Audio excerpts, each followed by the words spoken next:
the final awakening. The town believed the nightmare was over. For months after the railway station incident, no shadows moved on their own. No voices whispered in empty rooms. Hawthorne Manor stood quiet, decaying peacefully beneath the sun. The newspapers called it the end of the Hawthorne curse. Elena wanted to believe them. But evil that sleeps is not the same as evil that dies. It began with dreams.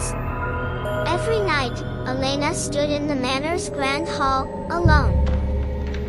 The chandeliers dripped black liquid. The walls bled shadows. And from the ceiling, a voice echoed endlessly. "You broke my body, not my throne." She woke each time with the smell of smoke in her room. Dr. Marcus Vale noticed it too. His instruments, once silent, began detecting faint surges of spectral energy again. "It's weak," he told Elena. "But it's growing." Detective Carter brought worse news. 3 people in different towns were found dead, no wounds, no cause.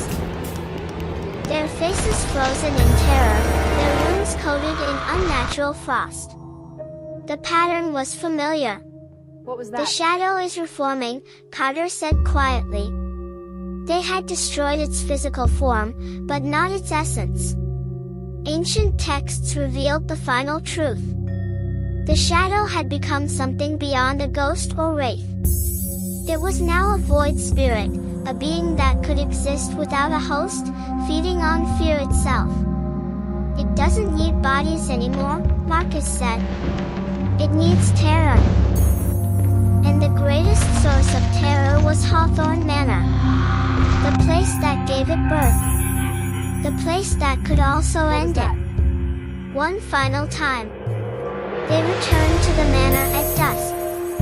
The house felt different, not angry, but awake. Every step echoed too deeply. Every breath felt borrowed. The front door closed behind them on its own. A whisper flowed through the halls. "Home." The walls darkened. Portraits turned their eyes toward Elena.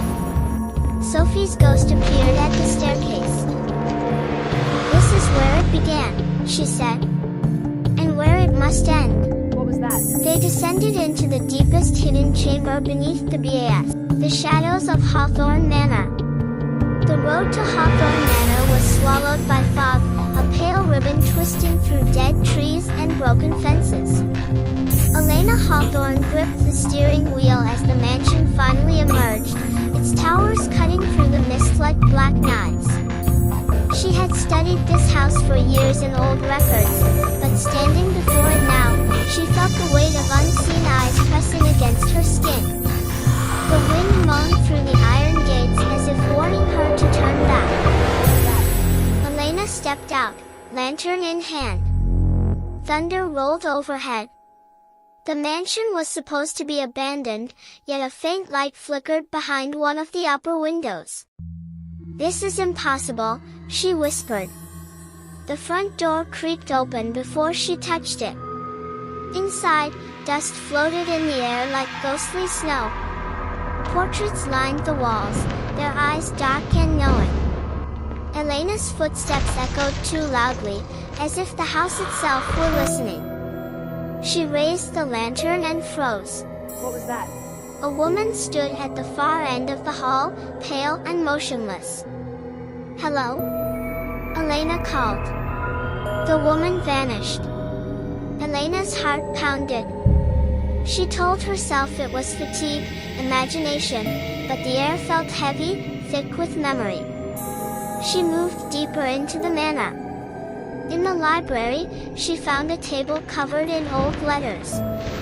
The handwriting was familiar. Hawthorne blood had written them. One letter caught her eye. "The shadow grows stronger. It feeds on our guilt. We cannot escape it." Elena shivered. A cold breath brushed her ear. "Leave this place." Elena spun around. The room was empty. That night, she could not sleep. Footsteps paced the corridor outside her room. The child laughed softly, though no children had lived here for a century. At midnight, the mirror across from her bed fogged over, and words slowly appeared. "He knows you are here." What was that? Elena fled into the hall, her lantern shaking. The house groaned as if waking from a long sleep. Shadows stretched unnaturally along the walls, crawling like living things. She ran into the study and slammed the returning darkness. 3 weeks had passed since the night the curse was broken. Hawthorne Manor stood silent, wrapped in sunlight for the first time in a century. The town called it a miracle. Elena tried to believe it. But peace never lasts long in cursed places. What was that? Late one night, Elena sat in her apartment, reviewing the old footage from the manor. Most of it was normal static, until a single frame froze her blood. In the reflection of a cracked mirror behind her, a tall black shape stood. She turned slowly. Nothing was there. Her phone rang. Unknown number. She answered hesitantly. "Hello?" A faint whisper came through the speaker. "You cannot bury blood." The call ended. What was that? Elena didn't sleep that night. The next morning, Dr. Marcus Vale arrived, looking troubled. "I've been tracking paranormal activity," he said. "The energy around the manor never disappeared. It only changed." "Changed how?" Elena asked. Marcus showed her the monitor. Spikes of dark energy were appearing in the town itself. "It's spreading." That same evening, Detective Carter called them. "There's been another disappearance. A security that? guard at Hawthorne Manor." Elena felt the old chill return. They drove back through the fog-covered road. The mansion looked unchanged, but something felt wrong. Birds circled silently above it. Inside, the air was cold again. Footprints led into the basement. They followed. The coffin chamber was open. The coffin was empty. Marcus whispered, "We didn't destroy him. We only weakened him." A child's voice echoed behind them. What was that? "He's angry now." They turned to see a small ghost girl, pale and trembling.